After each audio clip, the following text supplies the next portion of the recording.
नमस्कार दोस्तों, धुलाई के दूसरे एपिसोड में आप लोगों का स्वागत है।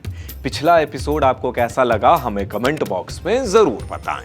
तो चलिए फिर से धुलाई करते हैं। कोर्ट द्वार में सेकुलरिज्म की नजीर पेश करने वाले मोहम्मद दीपक का कट गया। आप जो सोच रहे हैं वो नहीं हुआ है। उसने अपने नाम में मोहम्मद लगा लिया, लेकिन उसके बाद अजीत अंजुम और राहुल गांधी कैंची लेकर तैयार हो गए दीपक का काटने के लिए।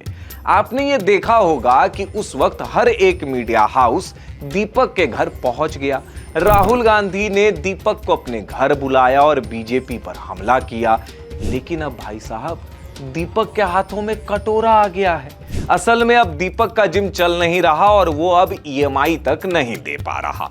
दीपक अपने जिम के बाहर इस आस में बैठा था कि मेरे राहुल गांधी आएंगे, मेरे जिम में आकर कराटे करेंगे, धरती धकेलेंगे। लेकिन ऐसा कुछ हुआ नहीं और उस आस में दीपक ने बहुत लोगों से उधार ले लिया। और जब बैंक वाले दीपक के घर पे आए तो वो फिर से इंडियन एक्सप्रेस के कंधे पर सिर रखकर रोने लगा और बोला कि मेरे पास ईएमआई देने के लिए पैसे नहीं बचे हैं। ससुरा राहुल गांधी भी नहीं आया। ये खबर जैसे ही फैली तो यूट्यूब के चरण चुंबक अजीत अंजुम ने फिर से दीपक का इंटरव्यू लिया और पहुंच गए दीपक के जिम में। लेकिन सच कहूं तो दीपक को ये मालूम ही नहीं कि अजीत अंजुम राहुल गांधी से ज्यादा मास्टर है काटने में। पिछली बार यूट्यूब पर खूब व्यूज तो बटोर लिए और अब फिर से व्यूज लेने के लिए पहुंच गए। अजीत अंजुम ने एक क्यूआर स्कैन भी दीपक के नाम पर बनवा लिया। वैसे आपको बता दें कि आज से कुछ दिन पहले ही अजीत अंजुम के साथ साइबर ठगी हुई है। अजीत अंजुम के पीछे पीछे संजय सिंह ने भी एक ट्वीट कर दिया और अपने सैलरी से कुछ पैसा निकाल के दीपक के नाम पे दान कर दिया। लेकिन कोई संजय सिंह को बताओ कि जिम के टिकट नहीं लगते, सिनेमा घरों के लगते हैं। इसलिए जिम के लिए ट्वीट मत कीजिए, सिनेमा घरों के लिए कीजिए। आप समझ ही गए होंगे कि मैं कहना क्या चाह रहा हूं, वही ब्लैक टिकट। लेकिन सच कहूं तो दीपक कुमार से मोहम्मद दीपक बनने की असल प्रक्रिया दीपक ने पूरी नहीं की, इसलिए तो जिम नहीं चल रहा। खैर अपने को क्या, अब तो दीपक की चिड़िया भी नहीं उड़ सकती। लेकिन जब दीपक मोहम्मद की डिबेट सोशल मीडिया पर चल रही थी तो सुप्रीम कोर्ट ने वामपंथियों को एक और जख्म दे दिया। सुप्रीम कोर्ट ने चुनाव आयोग की एसआईआर प्रक्रिया को इनवैलिड मानने से मना कर दिया।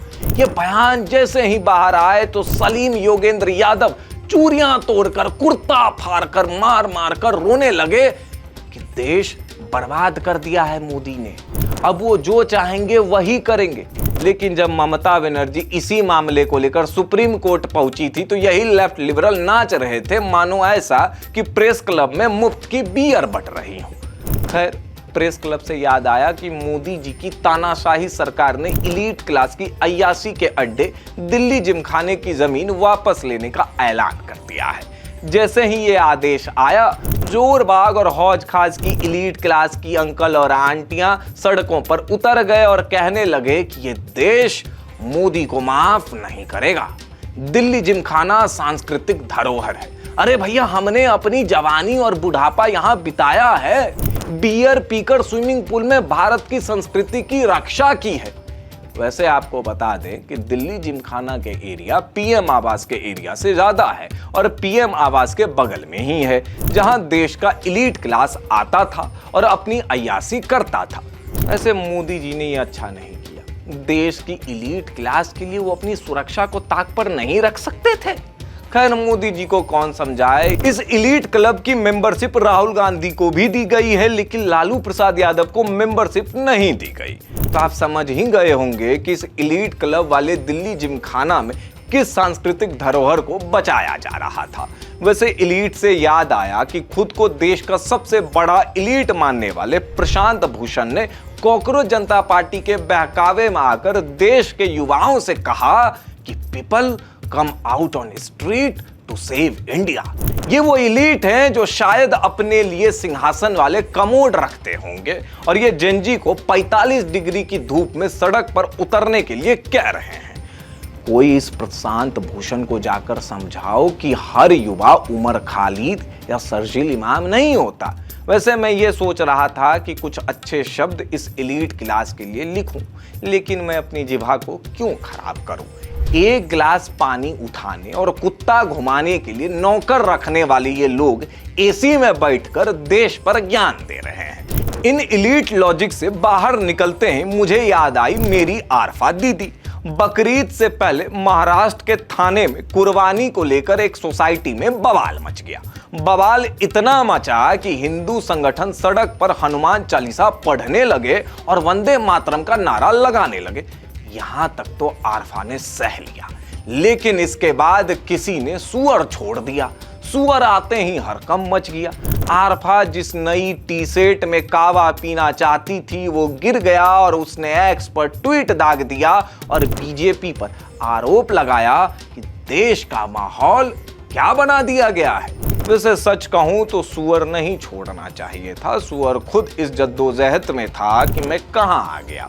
मैं तो नाले में इंतजार कर रहा था कि मेरा ब्रेकफास्ट कब आएगा। वैसे इस सुअर को देखने के बाद मुझे पेपा पिग की याद आ गई, वही जिसे हमारे बच्चे टीवी पर देखते हैं। इस कार्टून से एक और वाकया याद आया कि हमारे देश में भी एक कार्टून है और उनकी ज्ञान की बातें सुनकर मैंने अपना चप्पल निकाला और दे मारा लैपटॉप पर। और वो ज्ञानी है अरविंद केजरीवाल। अरविंद केजरीवाल की बातों को सुनकर ऐसा लगता है कि राष्ट्रपति पुतिन ने स्वतः केजू को फोन किया होगा और कहा होगा कि my dear friend Keju, Russian सस्ती हो गई, माफ कीजिएगा, रूसी पेट्रोल और डीजल का दाम कम कर दिया गया है।